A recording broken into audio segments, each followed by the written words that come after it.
ตั้มนะครับมาพี่ตั้มเรามาเช็คระบบรถกันนะครับติดรีโมทเสร็จ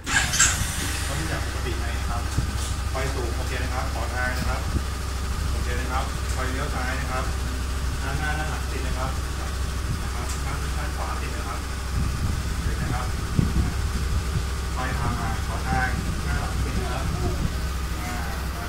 หน้าหลังติดแต่ไม่ได้นะครับทิ้งสต็อปโอเคนะครับทุกอย่างของรถปกติหมดนะครับหลังจากติดตั้งรีโมทไปแล้วนะครับผมต่อไปผมจะมาบอกฟังก์ชันวิธีการใช้งานของระบบรีโมท 2 way นะครับ 2 way คือการทำงาน2ทางนะครับเวที่1คือป้องกันที่ตัวรถเวที่2คือการแจ้งเตือนที่รีโมทนะครับผมระยะการแจ้งเตือนมันอยู่ที่100 ถึง 400 เมตร500 เมตรคือครึ่งกิโลแล้วนี่นะครับผมพี่ตั้มดูนะผมเอาง่ายๆนะจากเสานะครับจากเสาเรียงมานะครับ1 2 3 4เป็นเลขโรมันนะครับ1 2 3 4แต่พอผมกด1ครับ1นี่คือการวนมีเสียงกับปิดเสียงนะครับพี่ตั้มกด1ทีนึงครับนี่คือการล็อกเหมือนกันครับพี่ตั้มจะเห็นรูปไอคอนแม่กุญแจล็อกนี่คือการล็อกแบบมีเสียงครับพอคนโดนรถปุ๊บมันจะแจ้งเตือน5 วิครับ5 วิแล้วก็แจ้งเตือนที่นี่5 วิเหมือนกันแล้วมันจะหยุดครับหยุดแต่ถ้ามีคนในกรณีคนโดนต่อเนื่องจ้องจะขโมยรถเราละนะครับผมโดนต่อเนื่องมันจะแจ้งเตือน15 วิเสียงมันจะถี่ขึ้นนะครับนี่คือ15 วินะครับเสียงมันจะถี่ขึ้นเลยขึ้นให้พี่ตั้มรบกวนมาดูที่รถหน่อยมันจะมีเสียงที่รีโมทเกิน1 ครั้งพี่ตั้มเดินมาดูที่รถหน่อยเพราะต้องมีคนมาอยู่กับเราแล้วนะครับต้องมันมีต่อไปนะครับเกิดพี่ตั้มอยู่ในสถานที่ราชการหรือพี่ตั้มจะไปทำอะไรพี่ตั้มที่ไม่ต้องการเสียงของหูนะครับเราล็อกรีโมทปิดเสียงครับนี่มีปิด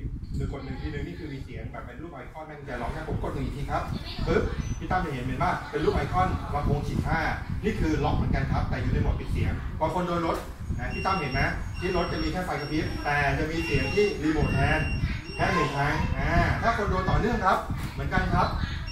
ตรงนี้จะมีเสียงเกิน1 ครั้งจะเป็น2 ครั้ง3 ครั้งพี่ตั้มรบกวนมาดูที่รถหน่อยนะครับผมเนี่ยบ้านเกินนี้2 ครั้งแล้วพี่ตั้มมาดูที่รถหน่อยแต่ว่ามันต้องมีคนมายุ่งกับรถเราแล้วแต่ตรงนี้พี่ตั้มไม่ต้องกลัวลูกค้าจะถามว่าถ้าอยู่ในโหมดปิดเสียงเนี่ยถ้าโดนช็อตไฟเลี้ยวแทงกุญแจต่อสายตรงใช้ตัวทีปุ๊บเนี่ยมันก็ไม่มีเสียงนี้สิไม่ต้องกลัวครับเราอยู่ในโหมดปิดเสียงนะครับถ้ามีการแทงกุญแจช็อตไฟเลี้ยวต่อสายตรงนี่กุญแจจะแทงพี่ตั้มนะผมแทงนะครับผมปิด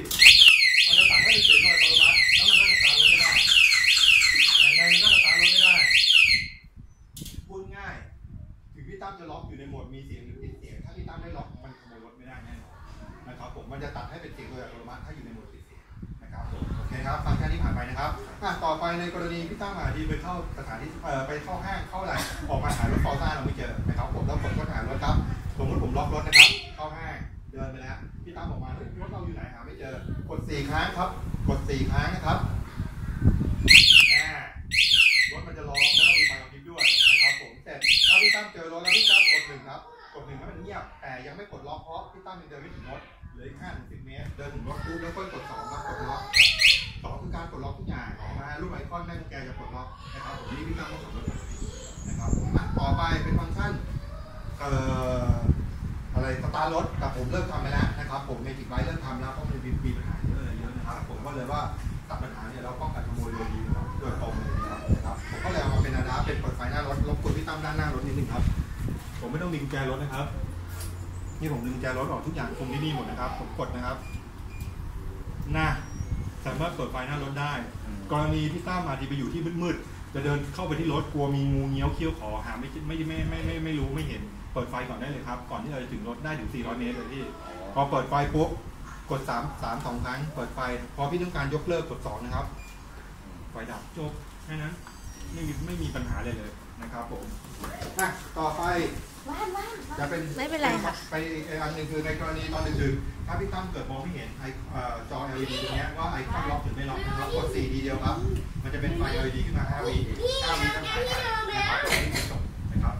ต่อไปจะเป็นฟังก์ชันพิเศษสำหรับลูกค้าในติดไฟเท่านั้นครับที่เราติดจะไม่มี